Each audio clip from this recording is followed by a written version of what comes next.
Corona की दूसरी लहर अब ख़त्म होते जा रही है। यही वजह है कि नांदेड़ में भी कोरोना मुतासरीन की तादाद दिन ब दिन कम होते जा रही है। लेकिन तीसरी लहर के इम्कानात को देखते हुए हर तरह से एहतियात बरतना भी ज़रूरी है। इन ख्यालात का इजहार ज़िला कलेक्टर डॉक्टर विपिन ईटनकर ने आज नियोजन भवन में मुनक़िदा प्रेस कॉन्फ्रेंस के दौरान किया। कोरोना के दौरान लगाए गए लॉकडाउन के बाद पहली मरतबा इस तरह से ज़िला इंतज़ामिया ने यह प्रेस कॉन्फ्रेंस का इनेकाद किया, जिसमें ज़िला कलेक्टर डॉक्टर विपिन ईटनकर के अलावा ज़िला परिषद के चीफ एग्जीक्यूटिव ऑफिसर वर्षा ठाकुर और ज़िला एसपी प्रमोद शिवाले भी मौजूद थे। प्रेस कॉन्फ्रेंस में शरीक नामानिगारों से गुफ्तगू के दौरान पिछले 3 महीनों के दौरान नांदेड़ में कोरोना की वजह से पैदा हुई संगीन सूरत हाल से बाहर निकलने के लिए इंतज़ामिया की जानिब से क्या कुछ कोशिशें की गई, इन तमाम बातों की जानकारी दी गई और इम्कानी तीसरी लहर को लेकर भी क्या कुछ तैयारियां की जा रही है, इसकी भी मालूमात दी गई।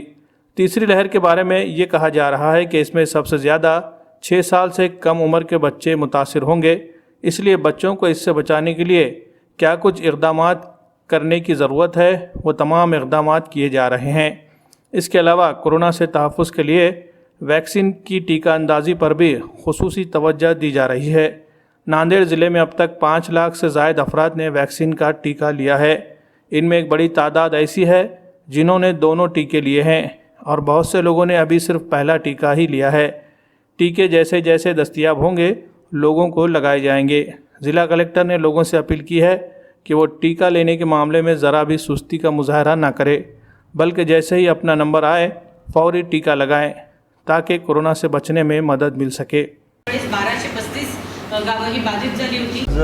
खूप दिवसानंतर सगळ्या प्रसारमाध्यमांसोबत आमच्या जिल्हा प्रशासनाचं आज इंटरॅक्शन आम्ही ठेवलेलं होतं की याच्यामध्ये जवळपास हरवलं आपण त्यांना आता कंटेन केलेलं आहे आणि आता खूप कमी प्रमाणामध्ये आपल्याकडे केसेस येत आहे, परंतु आणि त्याच्यामुळे आपल्याला आपला जिल्हा लेवल 1 मध्ये आला आणि आपण ते लॉकडाऊनचे जे शिथिल केलेले आहे।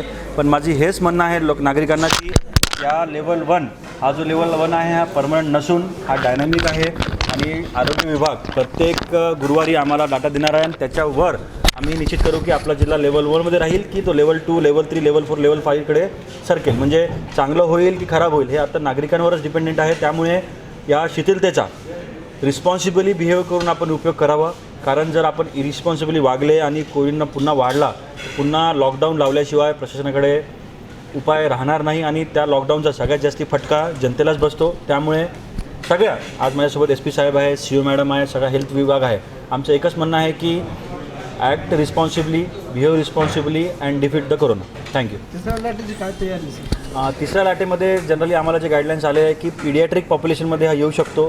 त्याच्या अनुषंगाने स्टेट गव्हर्नमेंटचा पण पीडियाट्रिक टास्क फोर्स बनलेला आहे आणि आमचा नांदेड पीडियाट्रिक टास्क फोर्ससुद्धा बनलेला आहे। त्यांनी आम्हाला काही उपकरणं, काही कन्झ्युमेबल आणि काही औषधं ते आम्हाला त्यांनी सजेस्ट केलेले आहेत। त्याचं आम्ही टीम बनवून त्यांची स्क्रुटिनी करून काय काय टेक्निकल स्पेसिफिकेशन लागणार आहे ते करून त्याचे टेंडर करून आम्ही पुढच्या 15 दिवसामध्ये ते प्रोक्यूर करून आम्ही तयारी आमची पूर्ण ठेवू। मोठं चॅलेंज हे 6 वर्षाच्या कमी मुलांचं आहे, कारण 6 वर्षाच्या वरच्या मुलांना आपण ॲडल्ट बेडवर ठेवू शकतो। 6 वर्षाच्या खालच्या मुलांना थोडा चॅलेंज आहे। त्याच्या अनुषंगाने काय बेड्स, काही छोटे व्हेंटिलेटर, पीडियाट्रिक व्हेंटिलेटर, बाकी काही घ्यायचं असेल ते आम्ही आमच्याकडे त्यांचा डिमांड आलेली आहे, ते आम्ही फायनान्शियल याच्यामध्ये बसवून आम्ही ते खरेदीची प्रक्रिया पूर्ण करू। वॅक्सिन संदर्भात काय? वॅक्सिन जवळपास आपल्याकडे 5.25 लाख वॅक्सिनेशन आपण केलेलं आहे। आपलं टार्गेट जवळपास 24 लाखाचं आहे।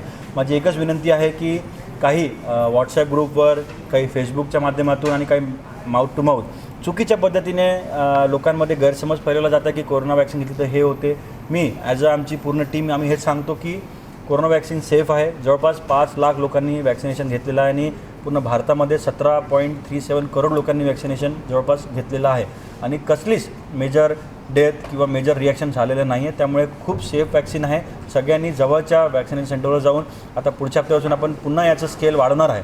आता गावागावात जाऊन आम्ही आता दिव्यांगांसाठी आम्ही सुरू केलेलं आहे स्पेशल ड्राईव्ह। आता जसं जसं आम्हाला वॅक्सिन भेटेल आम्ही मोठ्या प्रमाणामध्ये आम्ही वॅक्सिनेशन सेंटर उघडून मोठ्या प्रमाणामध्ये वॅक्सिनेशनला आम्ही तयारी करू।